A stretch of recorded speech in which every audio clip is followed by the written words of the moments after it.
Boys, be ready.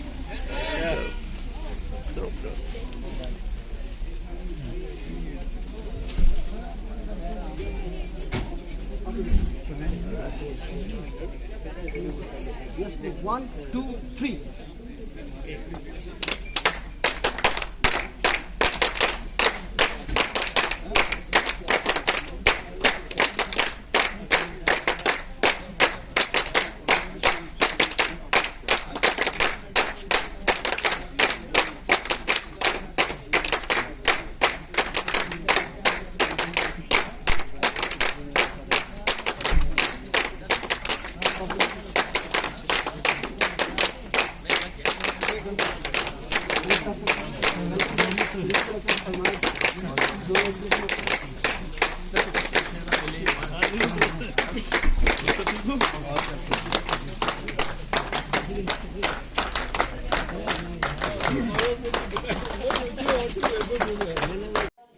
I would like to extend my warm welcome to all of you on this beautiful, wonderful and auspicious day, that is Block Divas Day, which is being celebrated in the premises of HSS Palmar.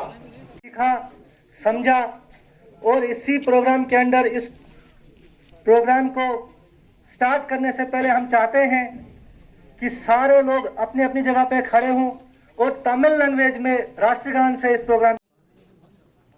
DDC साहब, सभी सरपंच साहिबान, executive engineers, ACD साहब, district social welfare officer, JDO साहब, बाकी जितने भी हमारे अफसरान, चीफ एग्रीकल्चर ऑफिसर हैं, शीप हस्बेंड्री से लोग आए हुए हैं, हमारे बैंकिंग सेक्टर के ऑफिसर्स हैं और जितने भी इधर मेरे पलमाड़ के भाई और बहन आए हुए हैं। पलमाड़ में 4 पंचायतें हैं। आज हमारा डिस्कशन काफी अच्छा और काफी लंबा चला। मुझे लगता है अगर 10-12 पंचायतें होती तो एक दिन भी कम पड़ना था। तो ऊपर वाले ने 4 पंचायतें रखी हैं तो कुछ सोच के ही रखा है। बहरहाल सभी वक्ताओं ने, सभी स्पीकर्स ने अपनी बातों को बहुत जोर देके और बहुत अच्छे से बताया। सबसे पहले तो आप सभी को मुबारकबाद दूंगा जो अभी स्पोर्ट्स स्टेडियम का काम शुरू हुआ है। इसमें जितना भी ये लोग काम कर लेते हैं अपने लेवल पे, जो भी पहले टेंडर डॉक्यूमेंट में है स्पोर्ट्स काउंसिल का, उसके बाद उसके ऊपर हम डिस्ट्रिक्ट एडमिनिस्ट्रेशन की तरफ से काम करेंगे। जैसे कि पाडर में अभी अर्थवर्क का काम चल रहा है, वहां पे उनका बड़ा सुंदर ग्राउंड है, गोल एकदम स्टेडियम की शेप का है। तो अब उसमें जब अर्थवर्क का काम खत्म हो रहा है तो हम लोग वहां पे नाइट मैचेस के लिए लाइटें लगवा रहे हैं और क्रिकेट की पिच लगवा रहे हैं। तो इसी तरह जब ये डिपार्टमेंट अपना एक स्टेडियम का पलमाड़ में एक बेसिक काम कर देगा जो जो उनके स्कोप में है, उसके बाद उसमें आगे क्या हम लोगों को इंटरवेंशन करना है, चाहे वो क्रिकेट पिच की बात हो, नेट्स की बात हो, खेलने का इक्विपमेंट का बात हो, वो सभी चीजें हम लोग इसके ऊपर काम करेंगे। और अभी रूरल डेवलपमेंट डिपार्टमेंट सभी सरपंचों को स्पोर्ट्स के किट देने वाला है। हर सरपंच को एक एक किट मिलेगा और ये पिछले साल भी मिला था। अब मुझे पता नहीं क्यों, लेकिन हमारे सारे सरपंच लोगों को क्रिकेट बहुत पसंद है, इसीलिए वो किट को अपने दिल के बहुत पास रखते हैं। तो इस बार मेरी गुजारिश रहेगी कि सभी सरपंच साहिबान और जितनी भी हमारी फीमेल सरपंच हैं वो इस किट को यूथ क्लब को जरूर दें, ताकि इसका डेली बेसिस में इस्तेमाल हो। और ऐसा नहीं है कि वो एक बार मिल जाएगा दूसरी बार नहीं, हम हर साल आपको देंगे। हम चाहते हैं कि आप लोग उस बैट को खेल खेल के इतना खेलें कि वो टूट जाए या खराब हो जाए, ताकि अगले की डिमांड हो। तो ये तो हुई खेल की बात। फिर दूसरा, मैंने अभी डीडीसी साहब को दिखाया, एक हमने आज लेटर एक इशू किया है पीडब्ल्यूडी को, जो 25 मीटर का स्ट्रेच था जिसके ऊपर केस चल रहा था, वो केस खत्म हो गया है। तो अब हमने पीडब्ल्यूडी को डायरेक्ट किया है कि वो 25 मीटर के स्ट्रेच पे काम शुरू करे। और इसके लिए मैं आज अनाउंस करता हूं कि आरआर प्लान के अंडर जो भी रिपेयर का काम है, 25 मीटर के स्ट्रेच की मैं बात कर रहा हूं, उसको इमीडिएटली टेकअप किया जाए। उसमें पलमार टू डंगडुरु जो हमारा एक्सीडेंट प्रोन एरियाज है, एक्सीएन साहब से बात हुई है, उसके वाइडनिंग को लेके मैं चाहूंगा कि अगले 1 हफ्ते में हमारे पास एस्टीमेट आ जाए। और एक गुजारिश ये भी होगी, क्योंकि इसको हम डिस्ट्रिक्ट में अपने लेवल पे ही कर रहे हैं और स्टेट में नहीं भेज रहे हैं, तो ऐसा ना हो कि करोड़ों में एस्टीमेट हो, वो उसी हिसाब से हो जिसको हम इमीडिएटली टेकअप कर पाए। तो जितने भी क्रिटिकल स्पॉट जहां पे ट्रेजिडीज हुई हैं पिछले कई सालों में, उन सभी स्पॉट्स को हम लोग कवर कर दें, वहां पे वाइडनिंग दे दें, प्रोटेक्शन वॉल देनी है तो वो प्रोविजन रख दें। उसके अलावा ट्रैफिक रात के टाइम स्पेशली उसके लिए जो लाइट्स होती हैं और जो रेडिएटर्स होते हैं उनका प्रोविजन रखा जाए, ताकि किसी भी व्हीकल का एक्सीडेंट आगे ना हो। तो इसको भी हम लोग आरआर प्लान में इमीडिएटली टेकअप करते हैं। इसके लिए मैं आज आप सबको एक खुशखबरी देना चाहूंगा। फिर तीसरा जो है, अभी हम लोगों ने जैसे कीरू प्रोजेक्ट में काम किया तो वहां पे ये पाया गया कि इरिगेशन डिपार्टमेंट के बहुत सारे कैनाल्स हैं जो बंद पड़े हुए हैं। पलमाड़ में भी अगर ऐसे कुछ साइट्स हैं जहां पर कि आपके डिपार्टमेंट ने 1980, 90, 20-30 साल पहले कोई कैनाल बनाया लेकिन वो अभी बंद पड़ा है, तो आप लोग प्लीज उसके बारे में हम लोगों को बताएं। हमारी टीम जाके उसको सर्वे करेगी और उसको रिवाइव करेगी। इसके ऊपर ऑलरेडी नागसेनी में काम शुरू हुआ है। मेरे को पूरी उम्मीद है कि पलमाड़ में भी जरूर आप लोग इसमें हमारा साथ देंगे। पानी की बात होती है, अभी एक्सीएन साहब से बात हुई तो लोअर पलमाड़ ए इसका टेंडर कल खुल जाएगा और अवार्ड हो जाएगा, जिससे कि मेरे को उम्मीद है कि एक गांव में सबसे पहले पानी के लिए जितना भी इंफ्रास्ट्रक्चर लगाना है वो पूरा का पूरा काम इमीडिएटली शुरू होगा। बाकी जितनी बची हुई हमारी पंचायतें हैं उसमें हमको सिंगल टेंडर मिला है, तो विद इन दिस वीक उसमें भी हम लोग रीटेंडर कर देंगे। डीडीसी साहब से भी रिक्वेस्ट है कि आप भी अपने लेवल पे इसमें इंश्योर करें कि कुछ हमको बिड्स मिल जाएं, ताकि इस मसले को जिसमें कि बिड्स नहीं आ पाती हैं सॉल्व किया जाए। ऐसा नहीं है कि रीटेंडर मल्टीपल टाइम्स हो तो हम कंडीशन स्ट्रिक्ट रखेंगे, उसमें रियायत दी जाएगी एज पर जीएफआर, प्रोविजन भी है, लेकिन हमको एटलीस्ट रिस्पॉन्सेज मिल जाएं सफिशिएंट नंबर में। तो जितना भी टाइम रिलैक्सेशन हो सकता है, जितना भी नंबर ऑफ बिड्स का रिलैक्सेशन है वो हम देंगे एज पर जीएफआर। आप लोग थोड़ा हमारी इसमें मदद करें। जेजेएम का पैसा ऐसा पैसा है जिसका पेमेंट इमीडिएटली होता है। कई लोगों को पुराने प्रोजेक्ट्स के डर है कि भाई कहीं मेरा पैसा अटक गया था, अभी आगे तो ऐसा नहीं होगा। जेजेएम गवर्नमेंट ऑफ इंडिया की स्कीम है, इसमें इमीडिएटली पेमेंट्स होते हैं। बाकी कई जगहों पे आप लोग देखेंगे, हिमाचल वगैरह में बहुत तेजी से काम हुआ है। अब जम्मू कश्मीर में भी इसको बहुत पुश दिया जा रहा है, इसके ऊपर बहुत सरकार का इंपॉर्टेंस है और हर हफ्ते हमसे पूछा जाता है कि भाई टेंडर का क्या अपडेट है। तो इसमें सभी लोगों की भागीदारी की मैं उम्मीद करूंगा। सब सेंटर और डिस्पेंसरी होरना और बाकी जगहों पे जहां प्रपोज्ड है उसकी फीजिबिलिटी रिपोर्ट शायद चली गई है, मुझे बताया गया है। अभी सेक्रेटरी हेल्थ ने भी बैक टू विलेज में अठोली में विजिट किया था, तो उन्होंने वहां पे बोला कि भाई अगर डिस्ट्रिक्ट अस्पताल में सीटी स्कैन की जरूरत है तो सीटी स्कैन दो। अगर द्रवशाला इतना बड़ा इलाका है वहां पे पीएचसी या सब सेंटर बड़ा करने की जरूरत है उसको बड़ा करो। अगर कुंतवाड़ा में कुछ देने की जरूरत है वहां दो। और इसके लिए हम लोगों ने मेडिकल टीम को बोला हुआ है, बीएमओज और सीएमओज को, कि आप लोग अपने लेवल से हमको अपनी जरूरतें दें।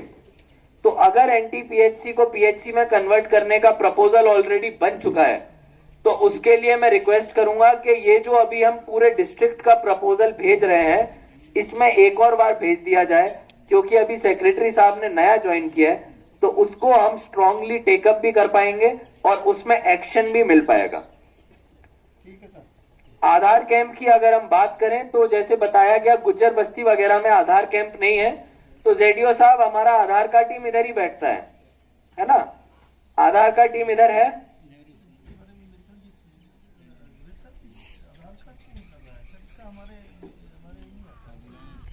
पलमाड़ में कोई भी आधार का कैंप है किसी भी डिपार्टमेंट का? नहीं सर, यहाँ कोई नहीं है। सीएससी जो लोकल्स हैं वही उसको रन करते हैं, डिपार्टमेंटली कुछ नहीं है। तो सीएससी के पास आधार ऑथेंटिकेशन का फैसिलिटी है? नहीं है सर, नहीं है सर। तो आप लोग अप्लाई करवा लीजिए, हम लोग उसको दिलवा देते हैं। वो बहुत ही एक आसान प्रोसेस है। और उसमें ऑलरेडी बायोमेट्रिक आपके पास है, लैपटॉप में कैमरा है, आपको किसी भी चीज की जरूरत नहीं है। अप्लाई करिए, वो मिल जाता है विद इन 1 वीक। तो इससे आप दूर दूर की बस्तियां भी कवर कर पाएंगे और यहाँ के लोगों का फायदा होगा। उसके अलावा इलेक्ट्रिक पोल्स के बारे में भी बताया गया है। पीछे कुछ दिनों पहले भी सोशल मीडिया में कुछ आए थे जिसमें लक्कड़ वगैरह के ऊपर पोल लगे हुए थे। ऐसी सभी जगहें जहां पे हाई टेंशन लाइन आसपास है या फिर हमारे जो इलेक्ट्रिक पोल्स नहीं है और लकड़ी के ऊपर लगाया गया है, मैं रिक्वेस्ट करूंगा रेवेन्यू डिपार्टमेंट की टीम्स को कि अंडर सेक्शन 133 आपको पावर डिपार्टमेंट को डायरेक्ट करना है इसको इमीडिएटली रेस्टोर कराने के लिए। और किसी किसी केस में जहां पे कि किसी नेचुरल कैलेमिटी, बारिश आ गई, बर्फ गिर गई और पोल्स गिर जाते हैं, तो उसको हम एसडीआरएफ के अंडर भी ले सकते हैं और उसमें डिस्ट्रिक्ट लेवल में हमारे पास फंड होता है। तो आप लोग पीडीडी के साथ कोऑर्डिनेट करें। अगर उनके लेवल पे नहीं हो पाता तो हमको अपना रिक्वायरमेंट है, लेकिन इसमें ये नहीं होना चाहिए कि कल कोई एक्सीडेंट हो जाए बिकॉज ऑफ दिस। फिर अभी मनरेगा की अगर बात करें तो वीडियो भी आज इधर आए हुए हैं। मनरेगा में 20 दिन पहले ही हम लोगों ने सारे काम, सोक पिट, कंपोस्ट पिट के अलावा भी सारे काम खोलने के लिए सब डायरेक्शंस दिए हुए हैं। सभी सरपंच साहिबान से रिक्वेस्ट है कि आप लोग इमीडिएटली अपने मनरेगा के काम कंप्लीट करवाएं। उसमें जो भी इनिशियली एस्टिमेट बनाना होता है और जियो टैगिंग करना होता है, और किसी किसी जगह पे ये काम शुरू भी हो चुके हैं। अगर ऐसा है पलमाड़ में तो मेरे वीडियो से रहेगा कि इसमें 20 दिन ऑलरेडी हमारे जा चुके हैं। एक एक दिन वैल्यूएबल है। मनरेगा में आप लोगों से उम्मीद है कि इमीडिएटली सारे काम शुरू होंगे। और किसी भी जगह अगर ऐसा इशू आता है कि डीएससी वगैरह का कोई इशू है, उसको लास्ट वीक तक रिजॉल्व करना था, अभी वो समय जा चुका है। तो एसीडी से रिक्वेस्ट रहेगी कि इसमें कोई भी इशू के ऊपर डिले अगर हो रही है तो अकाउंटेबिलिटी फिक्स करी जाए और उसमें रिजल्ट इमीडिएटली फील्ड पे आना चाहिए। फिर मटेरियल कंपोनेंट का भी हमारे पास पैसा आया हुआ है और उसके लिए भी हम लोगों ने बैक टू विलेज में जो सर्वे करवाए थे, कुछ कुछ गांवों में प्रॉब्लम्स आई थी कि भाई आप लोगों के गोल्डन कार्ड वगैरह रजिस्टर नहीं हुए हैं। कोई बोलता है कि सर लोग जम्मू में बैठे हुए हैं। कोई बात नहीं, मोबाइल में ओटीपी आता है, जम्मू में कॉल करके पूछ लो। लेकिन वो कार्ड बनवाना जरूरी है क्योंकि आज की डेट में Kishtwar district one of the least performing districts में है गोल्डन कार्ड के। और इसीलिए आज ये वीएलईज हमारे पास इधर आके बैठे हुए हैं, क्योंकि ये एक बहुत बड़ा मसला है कि भाई जब सरकार मुफ्त में हेल्थ इंश्योरेंस दे रही है, 5 लाख तक का मुफ्त इलाज दे रही है, तो हम क्यों इस फैसिलिटी का फायदा नहीं उठा रहे हैं। तो इसमें मेरे को आप लोगों से रिक्वेस्ट है कि आप इसको इमीडिएटली करवाएं। जैसे अपर पलमाड़ में 2600 में जो टोटल टारगेट है, केवल 2300 लोगों के गोल्डन कार्ड बने हैं, 300 लोग अभी बाकी हैं। पलमाड़, लोअर पलमाड़ बी की अगर बात करें तो 1800 कुछ में से केवल 1700 के बने हैं।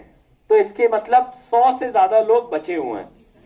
तो ये लोग आप लोग कंप्लीट कराएं। हम आप लोगों को पूरा कॉन्फिडेंस देते हैं, आश्वासन देते हैं कि आपके जितने भी बकाया पेमेंट्स है, जितनी भी बकाया रिक्वायरमेंट्स है, मनरेगा के हों किसी के भी हों, हम इसको प्रोसेस कर रहे हैं। बेस्ट परफॉर्मिंग सरपंचेस को इंसेंटिवाइज करने के लिए सबसे पहले उन्हीं को प्रमोट किया जाएगा जो अपनी ड्यूटीज को टाइमली करते हैं। राशन कार्ड की दुकानों पे लोगों को लगवाइए, गोल्डन कार्ड जल्दी बनवाइए। मेरे को उम्मीद है पलमाड़ पहला ब्लॉक बनेगा पूरे डिस्ट्रिक्ट किश्तवाड़ में, क्योंकि यहाँ पे टारगेट भी लिमिटेड है, जो कि 100% गोल्डन कार्ड अचीव कर सकता है और ये डुएबल है, पूरी तरह डुएबल है। फिर अभी एजुकेशन की बात करते हैं। चीफ एजुकेशन ऑफिसर को हमने ऑलरेडी डायरेक्शन दिए हुए हैं कि जहां पे जिस जिस स्कूल में कमी आ रही है विद रिगार्ड्स टू लेक्चरर्स या हेडमास्टर्स, उनका गैप फिलिंग करना है। और उसमें हमने उनसे पूरे डिस्ट्रिक्ट के स्कूल्स और टीचर्स की लिस्ट मांगी थी। कई स्कूल ऐसे पाए गए कि 20 स्टूडेंट है तो 20 टीचर हैं। ऐसा नहीं होना चाहिए। उसको एड्रेस करने के लिए हमने उन स्कूलों को आइडेंटिफाई करके सीओ को नोटिस भी इशू किया हुआ है और उसका हम अगले 1-2 दिन में फॉलोअप भी लेंगे। तो अगर ऐसा होता है कि आपके यहाँ पे स्टूडेंट बहुत ज्यादा है और टीचर बहुत कम है उनके कंपैरिजन में, तो डेफिनेटली उसको इमीडिएटली रिड्रेस किया जाएगा। नियामत बिल्डिंग की बात होती है जो कि रेंटेड एकोमोडेशन है। गवर्नमेंट ने प्रपोजल दिया हुआ है, आप लोग जमीन आइडेंटिफाई करिए, नियामत बिल्डिंग के लिए हम लोग प्रपोजल भेजेंगे। एनिमल हस्बेंड्री में मेरी सेन साहब से बात हुई थी। एक्सटेंशन काउंटर, मैंने उनको बोला दूर दराज के इलाके में आप लोग एक्सटेंशन काउंटर दीजिए, और इसके लिए भी आज के मीटिंग के मिनट्स में हम लोग इस चीज को डालेंगे, फॉलोअप करेंगे। एक इमीडिएट बेसिस पे जो चीज करी जा सकती है कि वीकली विजिट नोटिफाई हो जाए। जैसे आरडीडी के केस में भी मुझे बताया गया, कुछ वीएलडब्ल्यूज जो है हमारे लेडीज हैं जो किश्तवाड़ से आते हैं, तो मेरी एसीडी से गुजारिश है कि एटलीस्ट हमको दिन नोटिफाई करने हैं जब वो पंचायत में गांव में जाके प्रेजेंट होंगे, ताकि गांव में लोगों को पता हो कि इस दिन तो मिनिमम हमको सर्विस गांव में बैठे बैठाए मिल जाए। और उससे ये जो ग्रीवियंस होता है कि लोगों को जाना पड़ता है किश्तवाड़ या आना पड़ता है पलमाड़ हेडक्वार्टर में, वो ग्रीवियंस रिड्रेस होगा। और विलेज लेवल वर्कर का काम विलेज में है, ये चीज तो बिल्कुल सब ऑफिसर्स को अपने माइंड में रखनी चाहिए। एफपीएस एक्सटेंशन काउंटर की मैं बात करता हूं। अभी मैंने एक प्रपोजल मुगल मैदान का भी भेजा है, उस प्रपोजल में अभी फाइनल डिसीजन नहीं आया है। उसका वन ऑफ द रीजन ये भी है कि ये जितने भी काउंटर्स हैं इसको रोक लगाई गई ये बोल के कि हर गांव में एक एफपीएस शॉप होनी चाहिए। तो अगर ऐसे गांव हैं जिनमें अभी एफपीएस शॉप नहीं है, तो सरकार बहुत जल्द उसमें एफपीएस शॉप खोलने वाली है।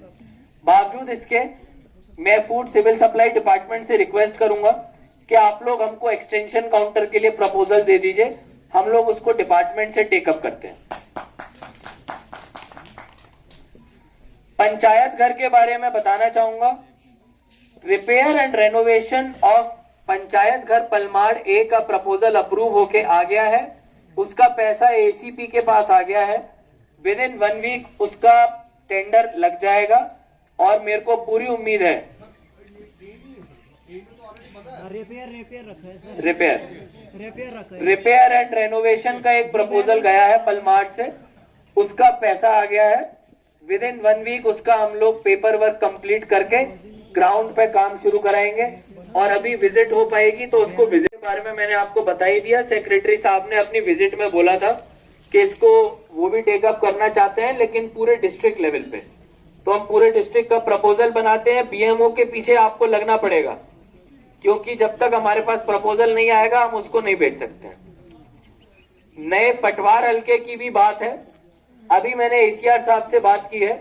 इसमें अगर हमारा पॉपुलेशन और एरिया के हिसाब से क्वालिफाई करता है तो हम इसको डेफिनेटली प्रपोजल बनवाएंगे। तहसीलदार साहब से रिक्वेस्ट है मेरी कि इसके ऊपर गौर दिया जाए कि इसमें केवल 2 ही पंचायतें हैं, 2 ही पटवार हल्के हैं, तो हम इसको 2 पटवार हल्के से 3 में करने की कोशिश करेंगे as per the area and population. Khulna road के बारे में बताया गया कि वो पीडब्ल्यूडी नबार्ड में टेकअप हुई थी, लेकिन क्योंकि नबार्ड में लैंड कॉम्पनसेशन नहीं होता है तो इसीलिए वो टेकअप नहीं हो पाई। अभी गांव से उधर से कोई आए थे जो काफी दुखी थे कि भाई उन्होंने बोल बोल के वो थक गए और कई सालों से उनकी सड़क नहीं बनी है। कहाँ है वो? इधर है क्या? कहाँ है इस्माइल भाई? तो इस्माइल भाई जा चुके हैं। तो मैं बहरहाल उस गांव के सभी लोगों को बताना चाहूंगा कि एक्सीएन ने मुझे जो अभी जानकारी दी है उस हिसाब से रेवेन्यू डिपार्टमेंट ने एक कागज बना के देना है कि जमीन अवेलेबल है। उसमें सिर्फ एक पर्सन है जिसका ऑब्जेक्शन लग रहा है। तो अगर पंचायत उनको मना लेती है तो वो रोड का पूरा पैसा आया हुआ है, वो 5 किलोमीटर से ज्यादा की रोड है, वो पूरी की पूरी रोड बन जाएगी। और इसमें इसीलिए गांव के अगर कोई लोग हैं उस गांव से तो उनसे रिक्वेस्ट है इसको टेकअप करें।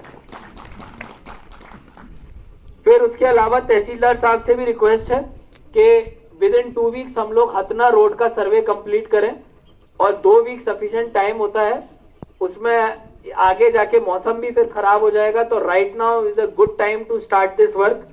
और इसको सर्वे को कंप्लीट करने के बाद मेरे को उम्मीद है कि रोड का आगे का काम बहुत तेजी पकड़ेगा। तो मेन रूप से हम लोगों ने जितने भी गांव के इश्यूज हैं उनको टेकअप किया है। आप लोग डिपार्टमेंट के बैनर्स और स्कीम्स के बारे में पहले से ही जानते हैं, चाहे वो गोल्डन कार्ड हो या फिर पावर डिपार्टमेंट की एमनेस्टी स्कीम हो, जिसके के अंदर पावर के जो बिल हैं उनको अपना बकाया बिल क्लियर करना था, तो उसमें बाकी अमाउंट माफ होना था। तो अभी तक मुझे नहीं पता पलमाड़ में कितने बिल क्लियर हुए हैं, लेकिन इस चीज में भी सरपंचों को गौर देने की जरूरत है कि ये लिमिटेड टाइम की स्कीम थी और इसका समय भी जा रहा है। तो अगर हम इसको टाइमली कर देते हैं, सारे बिल बिजली के क्लियर कर देते हैं, तो बाकी जो इंटरेस्ट कंपोनेंट है वो सारा माफ हो जाएगा। तो हमको किसी के भी खिलाफ मीटर काटना या बिजली काटने जैसा एक्शन नहीं लेना पड़ेगा। तो मुझे लगता है जो सड़क के 2-3 मुख्य मसले मसाइल थे, जैसे पलमाड़ डंगडुरू और 25 मीटर का स्ट्रेच, उसको हम लोग सॉल्व कर रहे हैं अपने लेवल पे आज ही। तो इसके बाद जितने भी इश्यूज रहेंगे इंपॉर्टेंस है उनकी, लेकिन ये 2 मेन मसले इमीडिएटली सॉल्व कर देते हैं। तो एक्सचेंज साहब से रिक्वेस्ट होगी कि थोड़ा सा देख के इसका एस्टीमेट बना दें। पलमाड़ से डंगडुरू का रोड वाइडनिंग वाला, जो main critical areas accident spots हैं उनको हम लोग टारगेट करें। और जरूरी चीज है कि लैंड अवेलेबल होनी चाहिए। ऐसा ना हो कि एक्सचेंज साहब सर्वे करने जाएं और आपका ही कोई आदमी जाके प्रोटेस्ट कर दे और काम रुक जाए, और फिर अगले ब्लॉक दिवस में लोग बोलेंगे कि डीसी साहब आपने प्रॉमिस किया था और कुछ काम हुआ नहीं। प्रॉमिस कर रहे हैं, पैसा हाथ में है, काम करवाना है तो आगे आइए।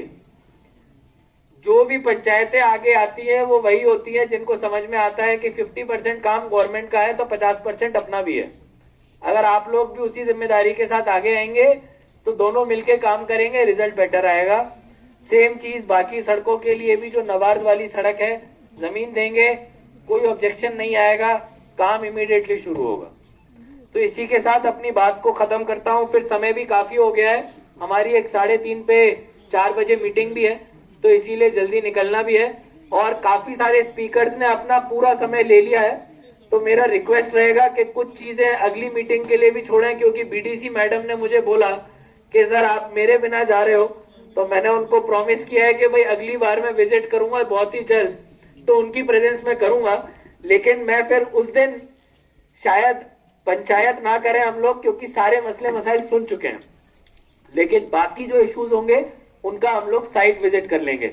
इसी के साथ आप सभी का बहुत बहुत धन्यवाद, शुक्रिया। जय हिंद, जय भारत।